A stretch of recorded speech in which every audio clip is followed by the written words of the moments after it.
தமிழகம் எங்கும் கிளைகளை கொண்ட Annamal institute of hotel management and hospital management படிப்பில் சேர்வதற்கான அட்மிஷன் நடைபெறுகிறது.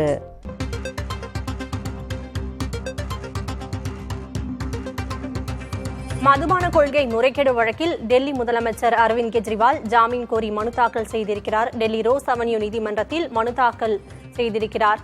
டெல்லி முதலமைச்சர் அரவிந்த் கெஜ்ரிவால் மதுபான கொள்கை முறைகேடு வழக்கில் கைதான கெஜ்ரிவால் ஜூன் 2ஆம் தேதி சரணடைய ஏற்கனவே உத்தரவு பிறப்பிக்கப்பட்டிருந்த நிலையில் தற்போது டெல்லி ரோஸ் அவென்யூ நீதிமன்றத்தில் அரவிந்த் கெஜ்ரிவால் ஜாமீன் கோரி மனு தாக்கல் செய்திருக்கிறார்.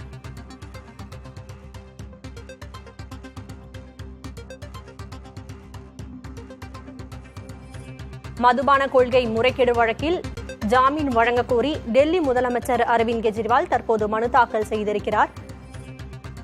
விசாரணை நீதிமன்றமான டெல்லி ரோஸ் அவென்யூ நீதிமன்றத்தில் அரவிந்த் கெஜ்ரிவால் மனு தாக்கல் செய்திருக்கிறார். கூடுதல் விவரங்களை வழங்குவதற்காக மூத்த செய்தியாளர் கணபதி இணைந்திருக்கிறார்.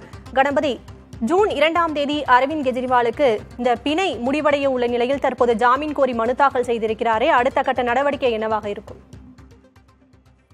இடைக்கால பிணையை நீட்டிக்க வேண்டும் என அரவிந்த் கெஜ்ரிவால் கோரிக்கை வைத்த நிலையில் உச்சநீதிமன்றம் அது நடைபெற சாத்தியம் இல்லை என தெரிவித்துவிட்டது. ஆகவேதான் கெஜ்ரிவால் தேவைப்பட்டால் ரோஸ் அவென்யூ நீதிமன்றத்தில், அதாவது எந்த நீதிமன்றத்தில் இந்த வழக்கின் விசாரணை நடைபெறுகிறதோ அங்கேயே பிணை கோரி மனு தாக்கல் செய்யலாம் என அந்த சமயத்திலே நீதிபதிகள் தெரிவித்திருந்தார்கள். அதன்படியே தற்போது அரவிந்த் கெஜ்ரிவால் டெல்லி ரோஸ் அவென்யூ நீதிமன்றத்திலே மனு தாக்கல் செய்திருக்கிறார். டெல்லி மதுபான விநியோக கொள்கை முறைகேடு வழக்கிலே தனக்கு பிணை அளிக்க வேண்டும் என அந்த மனுவிலே கோரிக்கை வைத்திருக்கிறார். ஏற்கனவே உச்சநீதிமன்றம் அவருக்கு அளித்துள்ள இடைக்கால பிணை 1ஆம் தேதி அன்று முடிவடைகிறது.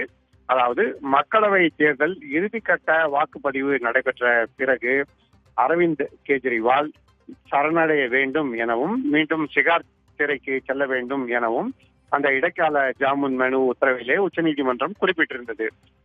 ஏனென்றால் அவருக்கு தற்போது அளிக்கப்பட்டுள்ள இடைக்கால பிணை தேர்தல் பரப்புரைக்காக மட்டுமே. ஆகவே அது முடிந்த பிறகு அவர் மீண்டும் சிறை செல்ல வேண்டும். இந்நிலையில்தான் உடல்நல கோளாறு காரணமாக பல்வேறு பரிசோதனைகள் செய்ய வேண்டியிருப்பதாகவும் அதற்காக இடைக்கால பிணையை 1 வாரம் நீட்டிக்க வேண்டும் எனவும் உச்சநீதிமன்றத்திலே அரவிந்த் கெஜ்ரிவால் கோரிக்கை வைத்தார். இந்த கோரிக்கையை நீதிமன்றம் ஏற்றுக்கொள்ளவில்லை. தற்போது கோடைக்கால விடுமுறையிலே உச்சநீதிமன்றம் இருப்பதால் வெகேஷன் பெஞ்ச் என்று சொல்லப்படும் சிறப்பு அமர்வு மட்டுமே செயல்படுகிறது. அந்த அமர்வு இதன் மீது முடிவெடுக்க முடியாது எனவும் உச்சநீதிமன்றத்தின் தலைமை நீதிபதியே முடிவெடுப்பார் எனவும் தெரிவித்திருந்தது. இந்நிலையில் உச்சநீதிமன்றம் இந்த மனுவை பரிசீலிக்க இயலாது என தெரிவித்துவிட்டது. வேறு வழியின்றி தற்போது விசாரணை நீதிமன்றத்தை அரவிந்த் கெஜ்ரிவால் நாடியிருக்கிறார்.